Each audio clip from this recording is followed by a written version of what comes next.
नमस्कार दोस्तों, आपको फिर से स्टडी विद एसके सुमन में स्वागत है। दोस्तों, आज हम फिर से प्रायिकता की यानी प्रोबेबिलिटी की हम दूसरी लेक्चर पढ़ेंगे। यदि आप इससे पहले लेक्चर नहीं देखे हैं तो आप प्लेलिस्ट में जाके देख सकते हैं, या आपको डिस्क्रिप्शन में ही उसकी लिंक मिल जाएगी, आप वहाँ से देख सकते हैं, समझ सकते हैं। तो हम इससे पिछले वाले वीडियो में निश्चित घटना तक हम पढ़ चुके थे। आज हम पढ़ेंगे अनिश्चित घटना के बारे में। तो अनिश्चित घटना किसे कहते हैं वह देख लीजिए। तो आप बोल सकते हैं कि अनिश्चित घटना अनिश्चित घटना यानी कि वैसी घटना जो क्या हो, संभव ना हो, उसे क्या कहेंगे? अनिश्चित घटना। क्या कि हम कोई घटना यानी कि जो घटना क्या हो, घटने वाले ही नहीं हो, उसको हम क्या कहेंगे? अनिश्चित घटना। तो आप इसको लिख सकते कि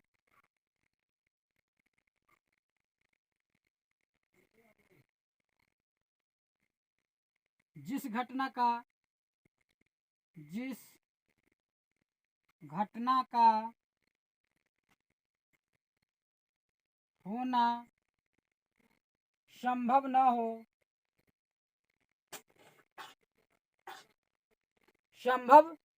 हो उसे अनिश्चित घटना कहते हैं। क्या? अनिश्चित घटना कहते हैं।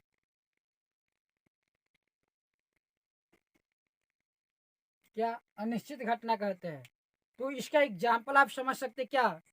पाशे में 1 से लेकर 6 तक अंक रहती है, लेकिन बोल देगा कि पासे में 7 से ऊपर आने की प्रायिकता ज्ञात कीजिए। एक पासे में क्या?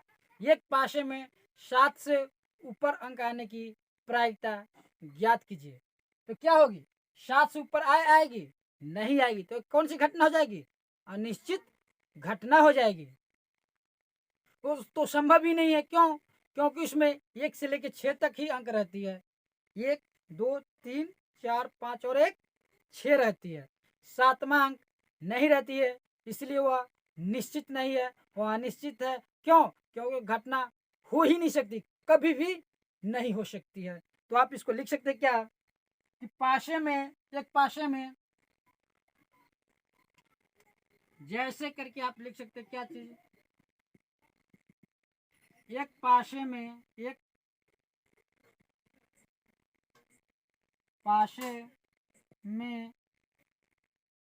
7 से ऊपर आने की प्रायिकता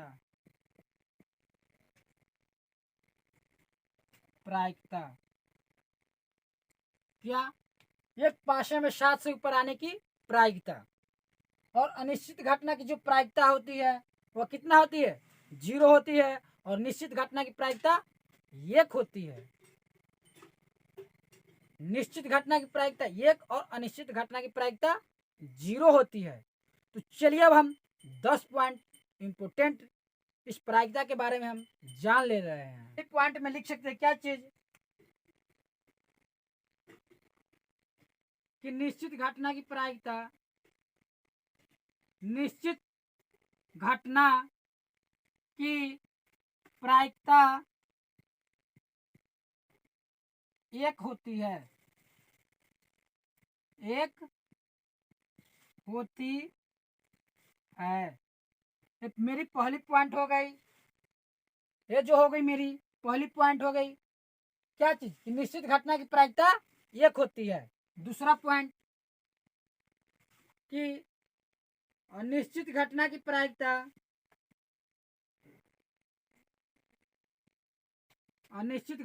प्रायिकता शून्य यानी कि 0 होती है। 0 होती है। क्या अनिश्चित घटना की प्रायिकता शून्य होती है? इसका अगला पॉइंट आप बोल सकते हैं क्या चीज कि प्रायिकता, क्या प्रायिकता 0 से बड़ा होता है। प्रायिकता जो होगी या तो 0 होगी या 0 से बड़ा होगी। तो आप इसको लिख सकते हैं क्या, 0 के बराबर या 0 से बड़ा होगा। ये कभी भी ऋणात्मक यानी कि निगेटिव में नहीं जाती है, जैसे कि -1, -2, -1.5 ये सब नहीं हो सकती है। वह जब भी होगी या तो 0 होगी अन्यथा 0 से ऊपर ही होगी। लेकिन ऊपर 0 से ऊपर तो 1 आती है, 2 आती है, 3 आती है, ऐसे तो बहुत सारी अंक आती है। लेकिन इसका भी सीमा है, क्या चीज कि वो जो होगी वो 0 से तो ऊपर होगी लेकिन 1 से ज्यादा भी नहीं होगी। क्या 1 से ज्यादा भी नहीं होगी, या तो 1 होगी अन्यथा 1 से छोटी होगी। तो आप अगली पॉइंट में लिख सकते हैं क्या चीज कि प्रायिकता 1 के बराबर या 1 से छोटा होगा। तो अगला पॉइंट मेरा क्या है, वो पॉइंट देख लीजिए।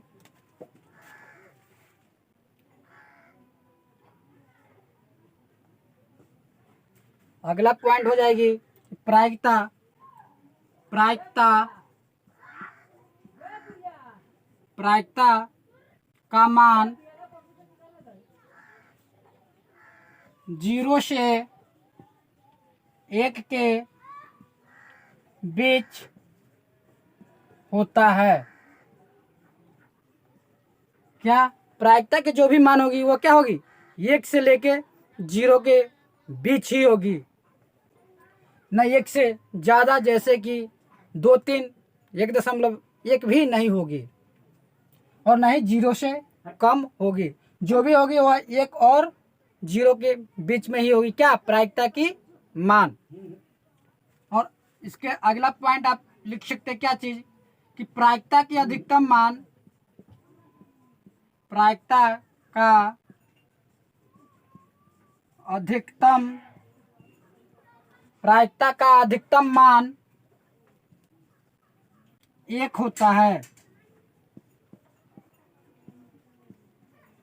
क्या अधिकतम मान यही है ना, इससे अधिक नहीं होगी, और न्यूनतम मान 0 और इससे कम नहीं होगी। तो आप इसको अगला पॉइंट लिख सकते हैं क्या चीज कि प्रायिकता का न्यूनतम मान 0 होता है। क्या न्यूनतम मान 0 होता है। अगला पॉइंट देख लीजिए कि अगला पॉइंट होगी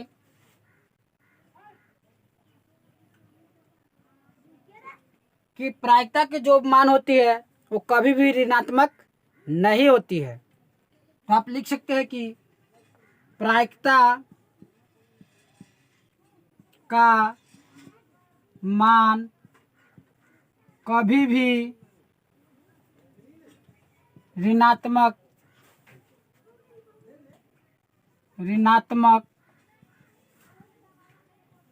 नहीं होती है। यानी कि इसका जो मान रहेगा वो हर हमेशा प्लस में ही रहेगा, ऋणात्मक नहीं होगी।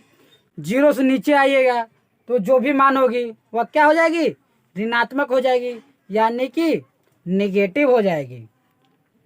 अब चलिए अब हम अगला पॉइंट को देख ले रहे हैं। पॉइंट है कि यदि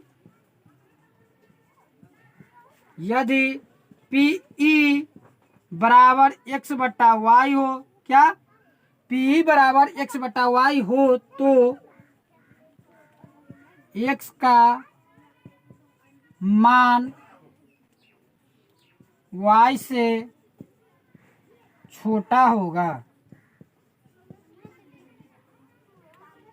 यदि x बटा y, यानी कि ये क्या चीज के रूप में लिखे हुआ है, भिन्न के रूप में लिखे हुआ है, फ्रैक्शन के रूप में लिखे हुआ है।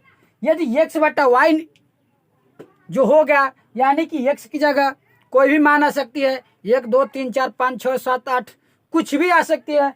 y की जगह भी 1 2 3 4 5 6 7 8 कुछ भी आ सकती है, लेकिन वह x जो होगी वह छोटा होगी किससे, y से छोटा होगी, तभी जाके मेरा हिसाब क्या होगा, सही होगा, अन्यथा वो गलत हो जाएगा। क्या, वो गलत हो जाएगा।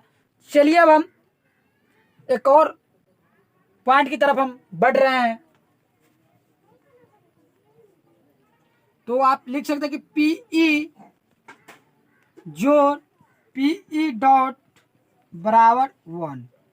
क्या, पीई जोड़ पी डॉट बराबर 1, यानी कि ये प्रायिकता दोनों ही है, लेकिन यदि दोनों को एक जगह जोड़ी, जितना भी प्रायिकता दिया हुआ रहे, यदि सभी को आप एक जगह जोड़िएगा तो उसका मान जो हो जाएगी वह कितना होगी, 1 हो जाएगी। चलिए हम इसको एक एग्जाम्पल के थ्रू हम समझ ले रहे हैं। लेकिन यदि आप एक बात जानते हो कि जो प्लस में होती है वो क्या चीज में, बराबर की दूसरी साइड जाती है तो वह माइनस में चली जाती है। तो आप यहाँ पीई डॉट बराबर आप लिख सकते क्या चीज, 1 घटाओ पीई। यहाँ पे मान जाइए कि कोई खेल है, खेल कितना होती है, खेल 1 होती है, चाहे वो कोई भी खेल हो। जैसे कि कबड्डी मान जाइए, कबड्डी में भले ही खिलाड़ी 7-7 की हो, लेकिन वो खेल कितना होती है, 1 ही होती है, कोई एक ही टीम जीतती है। शतरंज मान जाइए, चेस, उसमें भी प्लेयर 2 होती है, लेकिन खेल कितना होती है, 1 होती है, वही है एक। यदि मान जाइए कि यहाँ पे शतरंज की खेल चल रही है और यहाँ पे सुमन और सुनील खेल को खेल रहा है। यदि सुमन को जीतने की प्रायिकता 0.64 हो तो सुनील को जीतने की प्रायिकता ज्ञात कीजिए। क्या सुमन को जीतने की प्रायिकता कितना है, 0.64, यानी कि सुनील को जीतने की प्रायिकता क्या होगी। या इसमें और दे सकता है क्या चीज, और भी इसमें ऐड कर सकता है, लेकिन उसको हम आगे उसको और डिस्कस करेंगे। लेकिन यदि आप यहां तक समझ जाइएगा, समझिए फिलहाल, तो क्या सुनील की जीतने की प्रायिकता, यानी कि प्रायिकता क्या है, पी, प्रायिकता को हम क्या चीज लिखते हैं, पीई, यानी कि सुनील को जीतने की प्रायिकता के मान दे रखा है, सॉरी सुमन को, और सुनील को हमको क्या करनी है, ज्ञात करनी है। तो यहाँ पे हम जो नहीं दिया हुआ है उसके लिए हम क्या चीज करते हैं, पीई डॉट, तो यानी कि हम पीई डॉट बराबर लिख सकते हैं क्या चीज, 1 घटाओ कितना, 0.64। अब इसको घटाइए तो कितना हो जाए। आज के वीडियो यहीं तक रहेगी। हम अगले वीडियो में शिक्षा के बारे में अध्ययन करेंगे, इसके बाद हम पाशा के बारे में अध्ययन करेंगे, इसके बाद हम बॉल के बारे में अध्ययन करेंगे। आपको इस तीनों से, सिक्का, पाशा और बॉल से आपको क्वेश्चन पूछा ही जाता है। तो दोस्तों, यदि अभी तक आप चैनल को सब्सक्राइब नहीं किए हुए तो आप सब्सक्राइब कर लीजिएगा और बेल आइकन दबा दीजिएगा, ताकि वीडियो के नए नोटिफिकेशन सबसे पहले आपके पास पहुंचे। और साथ ही साथ अपने दोस्तों के साथ भी शेयर कर दीजिएगा और लाइक कर दीजिएगा। तो हम मिलेंगे अगले वीडियो में सिक्के के साथ, तब तक के लिए धन्यवाद।